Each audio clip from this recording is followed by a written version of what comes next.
TDR Conference 2016 Prophecies. The reality is, my brothers and sisters, I know today there is a huge debate about music. I want to mention again, we spoke about logic a little bit earlier. We know from a religious perspective, the ruling.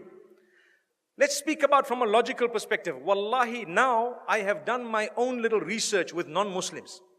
And I have asked religious non-Muslims, I'm talking of Christians and Jews and Hindus, etc., naming top pop stars from the music industry.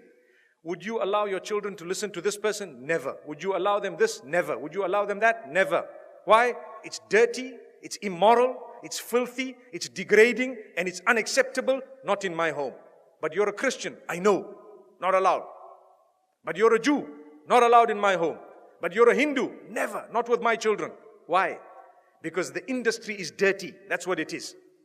So people argue, no, there is maybe perhaps, I do agree. Perhaps the duf is permissible within certain limits, Perhaps if you are singing an Islamic song with beautiful meanings, perhaps within limits, there is a certain permissibility. But here I'm speaking of the musical instruments and the music industry, whereby people start shaking. I don't even know what.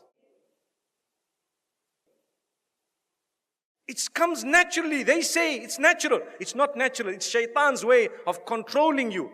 You listen to the beat continues. You start tapping your finger, you start moving your head. A little while later, you start moving the top of your body, and a little while later, you start moving the bottom of it. May Allah subhanahu wa ta'ala forgive us. And the words have become so dirty, my brothers and sisters, that it is a sign of the hour. And people say, nothing wrong. My brother, you have a beard that reaches the ground and you're still bopping. Astaghfirullah. May Allah forgive you and forgive all of us. You cannot do that. We need to be careful.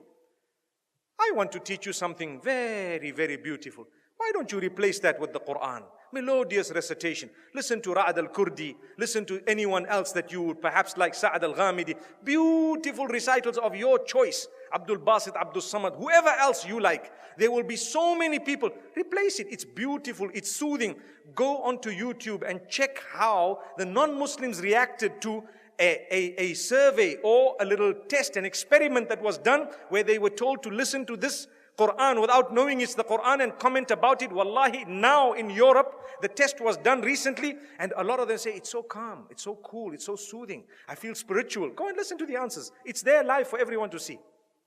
And we Muslims who have the Quran, we are not achieving any soothing, no comfort, no nothing from this. How and why? Surely you can replace it. I would rather be resurrected and arrive in the presence of Allah subhanahu wa ta'ala, having known as a person who gave up dirty music for the words of yours, O Allah. I didn't want to listen to all of this. I gave it up. I know there was a debate about halal, haram. I do know the majority of the scholars said it's not permissible. I do know some of them said, okay, within a certain scope it's okay. But remember, those who say within a certain scope it's okay, none of them say that the musical industry of today is permissible. Not even one of them.